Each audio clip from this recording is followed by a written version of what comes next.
नमस्कार साथियों, मैं हूं आपका होस्ट कुलदीप सिंह पुनिया और मेरे साथ जुड़ गए हैं जाने माने पत्रकार और राजनीतिक विश्लेषक प्रद्युमन जोशीला जी। हमने पार्ट 1 में जो कुलदीप बिश्नोई के राजनीतिक फैसले रहे उनकी विस्तृत चर्चा की और अब हम आ गए हैं जो आज वोटिंग हुई है आदमपुर हलका के अंदर। उस वोटिंग के अंदर भाई साहब हिसार के नीचे जो गांव पड़ते हैं आदमपुर हलके के, वहां से शुरू करके अपनी यात्रा और ये अब लास्ट गांव है इनका बालसमंद, और बालसमंद गांव में हमें मिल गए हैं और अब हम इनसे जानना चाहते हैं कि आज की जो वोटिंग रही है उसका निचोड़ क्या है। राम राम भाई साहब। राम राम जी। सबसे पहले आपके सभी दर्शकों को प्रद्युमन जोशीला की तरफ से नमस्कार, राम राम। आज जो वोटिंग हो चुकी है, मतदाता आदमपुर हलके की किस्मत का फैसला कर चुका है, तो आपको क्या लगता है कि ये फैसला किसके हक में गया होगा?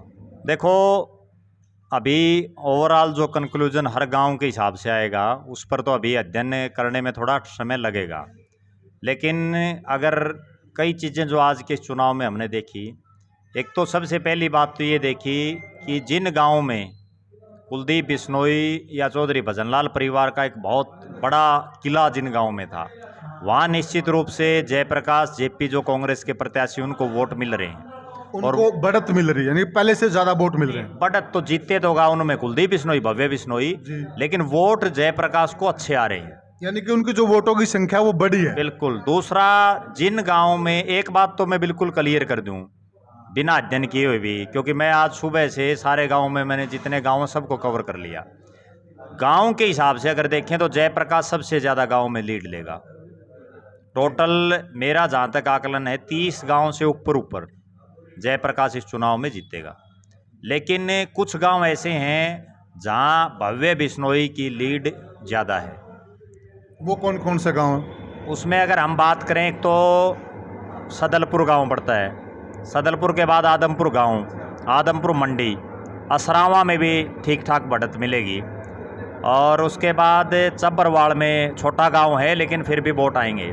बोडिया, बाणा और सारंगपुर, ये ऐसे गांव नज़र आ रहे हैं जहां कुलदीप बिश्नोई और भव्य बिश्नोई कह लीजिए आप, वो बढ़त पर हैं। अगर हम जयप्रकाश की बात करें तो बांडा एडी से शुरू हो जाते हैं हम। बांडा एडी, तेलनवाड़ी, कुतियावाड़ी, मोडा खेड़ा, तीनों चूड़ी, उसके बाद दडोली, उसके बाद अगर इस साइड आ जाते हैं तो खासा, महाजनान, फ्रांसी, कालीरामन, जगान, और चिक्कनवास में भी एक बहुत बड़ा आश्चर्य ऐसा नज़र आ रहा है कि पहली बार वहाँ से कुलदीप भव्य बिश्नोई को हार मिल सकती है।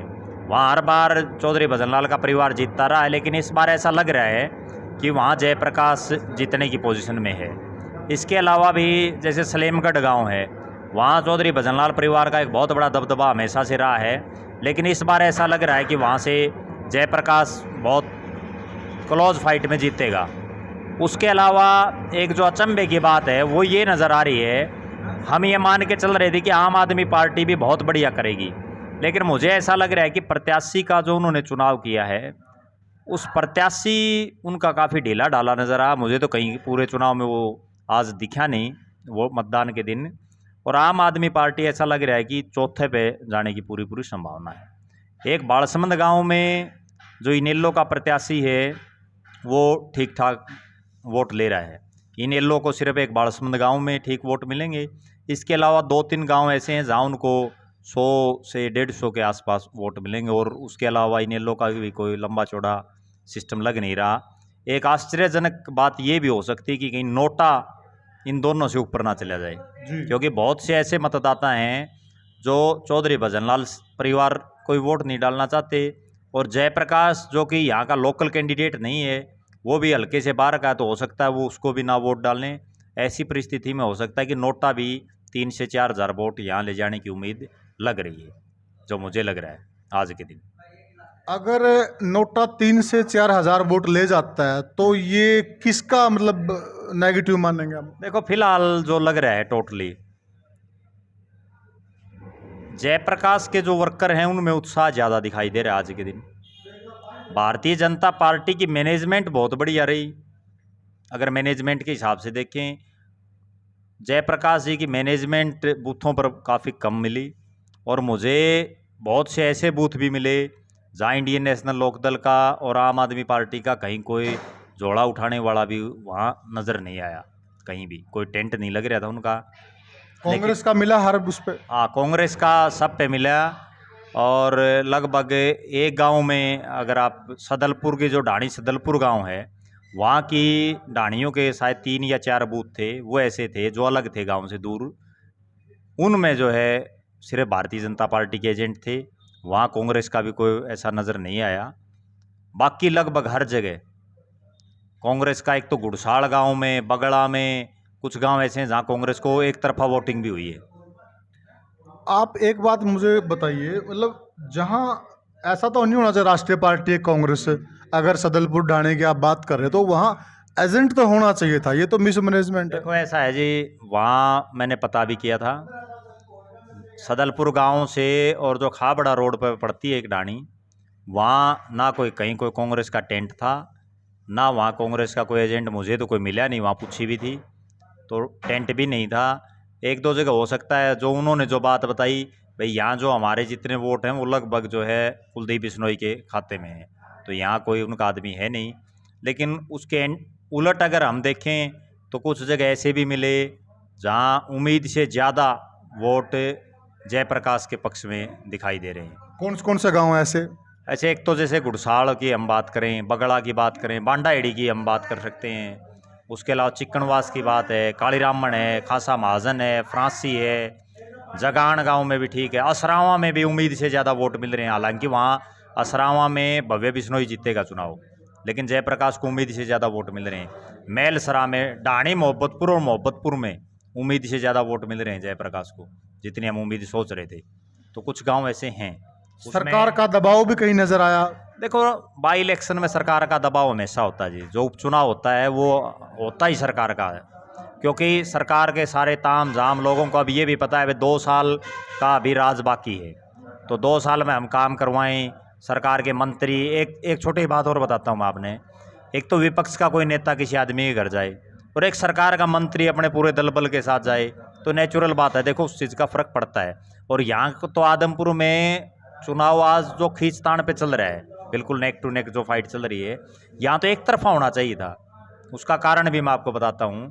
जब 2019 का चुनाव लड़ा, कुलदीप बिश्नोई यहाँ प्रथम स्थान पर रही, वो आज भारतीय जनता पार्टी में है।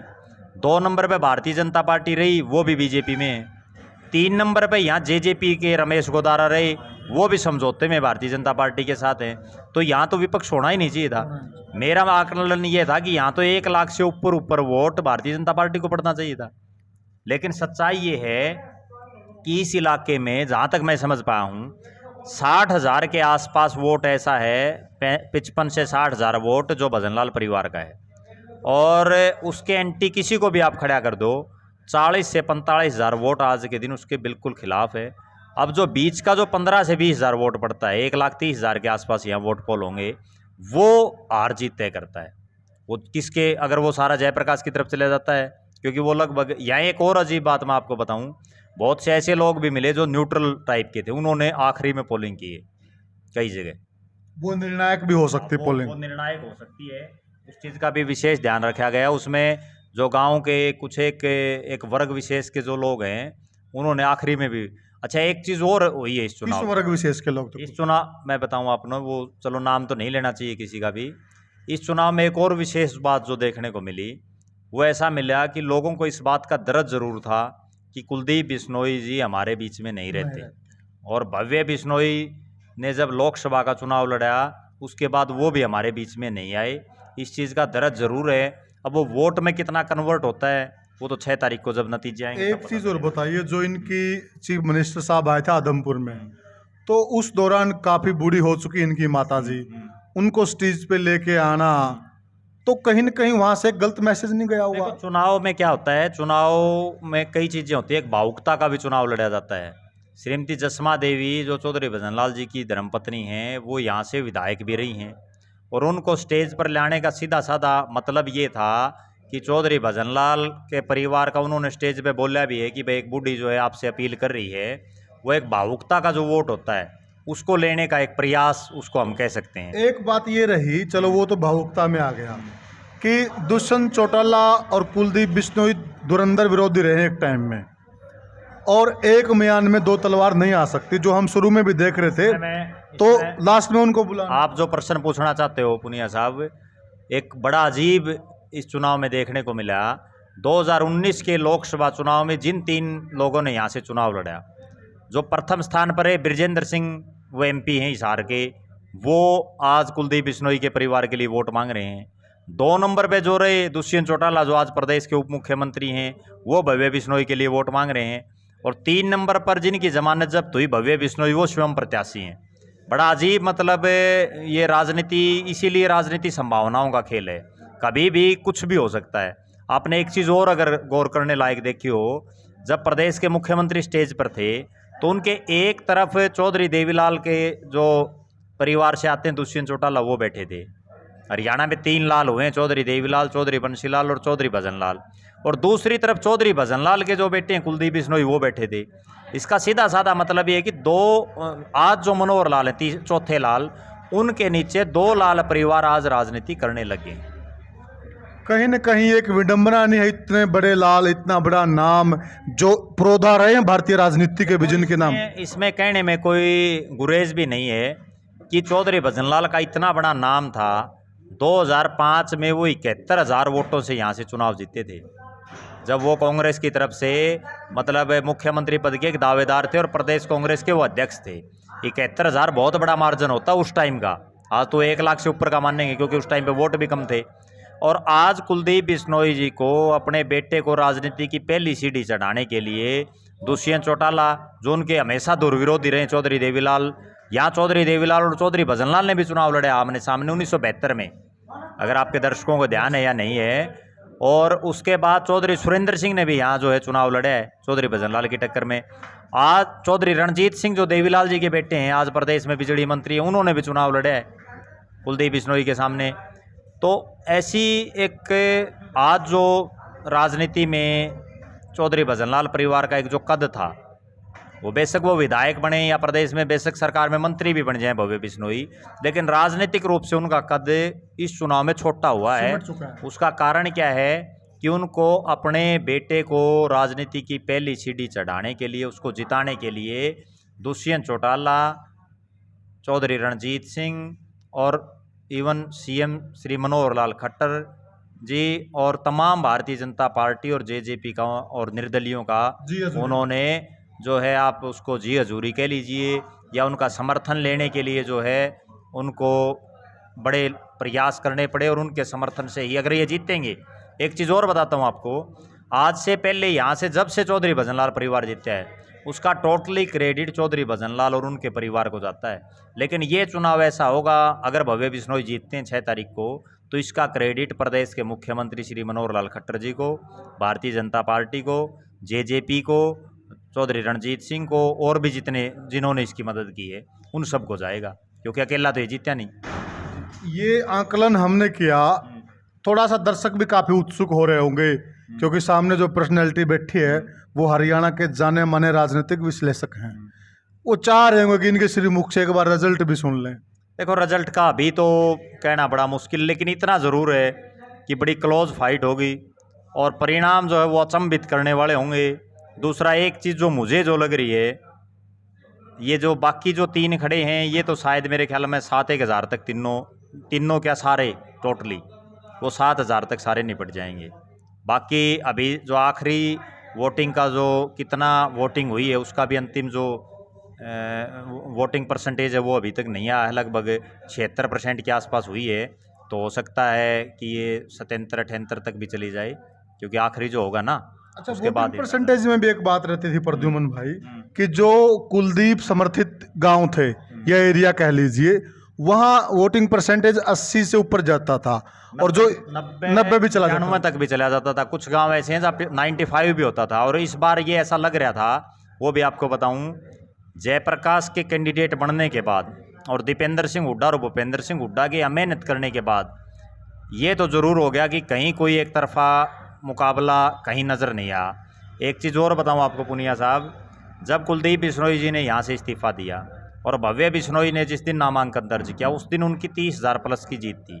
उसका कारण क्या था कि पिछला चुनाव उन्होंने 30,000 के आसपास वोटों से जीता था, तो नेचुरल बात है कि वो 30,000 की जीत थी। और आज उन्हें इतना संघर्ष करना पड़ रहा है, जब अमूमन उपचुनाव में ये होता है कि प्रदेश से बाहर के किसी नेता को नहीं बुलाया जाता, लेकिन यहाँ भारतीय जनता पार्टी के जो प्रदेश के प्रभारी रहे हैं विप्लव देव, जो त्रिपुरा से आते हैं, उन्होंने भी यहाँ जनसभा करनी पड़ी और एक नहीं कई प्रोग्राम करने पड़े। प्रदेश की सारी कैबिनेट को यहाँ बैठना पड़ा, सारे मंत्रियों को यहाँ बैठना पड़ा। हारे जीते इससे कोई फर्क नहीं पड़ना। अगर भव्य बिश्नोई चुनाव जीतता तो भी प्रदेश की राजनीति पे कोई फर्क नहीं पड़ेगा लंबा चौड़ा, ना ही सरकार पर फर्क पड़ेगा। अगर जयप्रकाश चुनाव जीतता तो भी कोई लंबा चौड़ा अब फर्क नहीं पड़ेगा, 2024 में जरूर फर्क पड़ेगा। 2024 तो साथियों, कहने का भाव क्या है कि हो सकता है भव्य बिश्नोई यहाँ से चुनाव जीत जाएं, लेकिन ये सच्चाई है जो एक इतना बड़ा राजनीतिक घराना जो भारत की राजनीति तय करता था, आज उसकी सांसें अटकी पड़ी हैं। ये भी सच्चाई है। इसमें एक बात और भी मैं साथ में जोड़ना चाहूँगा, अगर भव्य बिश्नोई यहाँ से विधायक बन जाते हैं तो उनसे भी विनम्र अनुरोध है कि वो हल्के की जनता की सुध बुध लेने के लिए हल्के में ज़रूर रहें, क्योंकि ये नहीं है कि वो भी आज जैसे कुलदीप बिश्नोई जी को जो लोगों के बुलाने सुनने पड़ रहे हैं, और अगर वो चुनाव हार जाते हैं तो भी उनसे अनुरोध है कि उनको चुनावी मैदान में यहीं डटे रहना चाहिए। जयप्रकाश जी के लिए भी सेम संदेश है, वो हारें या जीतें, अब ये नहीं हो कि वो फिर दोबारा कलाए चले जाएं, उन्हें भी यहीं पे डट के रहना चाहिए। और मेरा एक और भी मानना है तमाम जो प्रदेश के बुद्धिजीवी मतदाता हैं उनसे, कि ऐसे लोगों को आपने विधानसभा और लोकसभा में भेजना चाहिए जो आपकी आवाज़ उस देश और प्रदेश की सबसे बड़ी पंचायत में बुलंदी से उठा सके, आपसे मिलजुल सके, आपके अंदर रह सके। ऐसा ना हो कोई भी हल्का हो कि वो किसी ऐसे आदमी को अपना प्रतिनिधि बना ले जो लोगों के बीच ही नहीं ना रहे। कहने का भाव ये है कि जनता जब तक जागरूक नहीं होगी तो वो अच्छा प्रत्याशी भी नहीं भेज सकती, और जब जनता जागरूक होगी तो उसको भी यहाँ आना पड़ेगा जनता के बीच में जो आपका नुमाइंदा है। ये हमने पूरा विश्लेषण दिया आपको, ये कैसा लगा हमें कमेंट बॉक्स में जरूर बताइएगा। जय हिंद।